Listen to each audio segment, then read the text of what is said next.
about chemical properties of oxygen. Now basically whenever any metal or non-metal combines with oxygen, then the compound form is known as its oxide.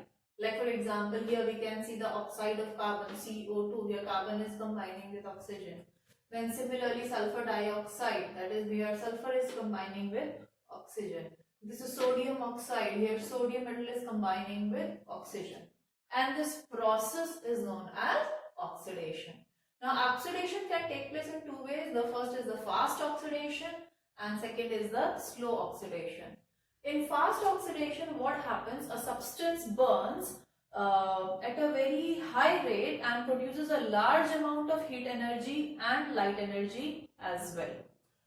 If like for example, burning any substance or combustion, that's the other name for fast oxidation.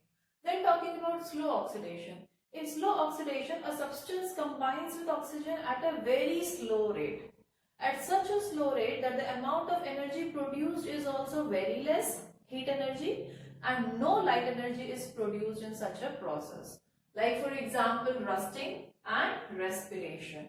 These are the two examples of slow oxidation. In this, the energy produced is, heat energy is very low, and at the same time, no light energy is produced. Now having a look at the burning of elements in oxygen.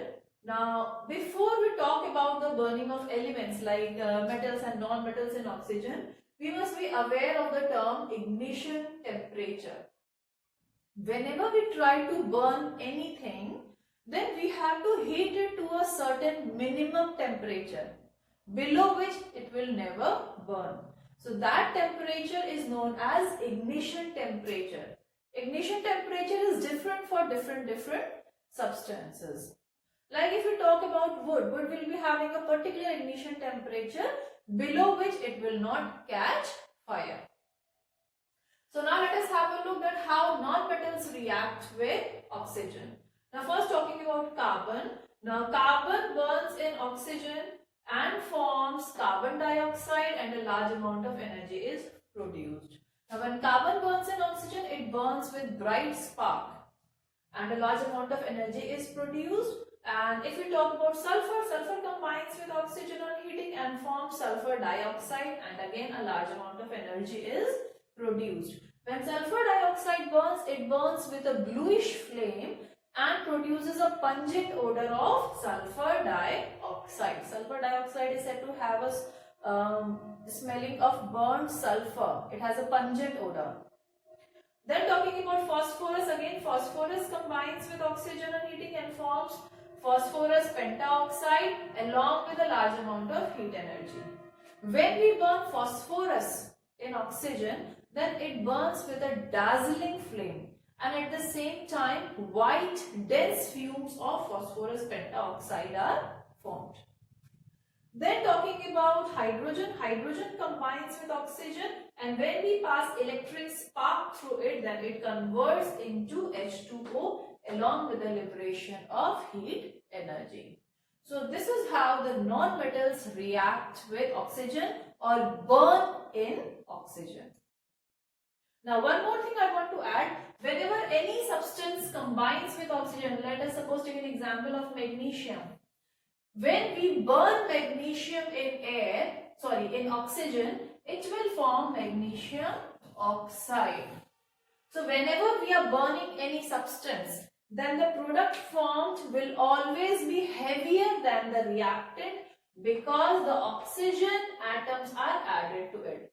So whenever any substance is undergoing oxidation or combining with oxygen, its weight will increase. Now let us have a look at how metals react with oxygen and form metallic oxides.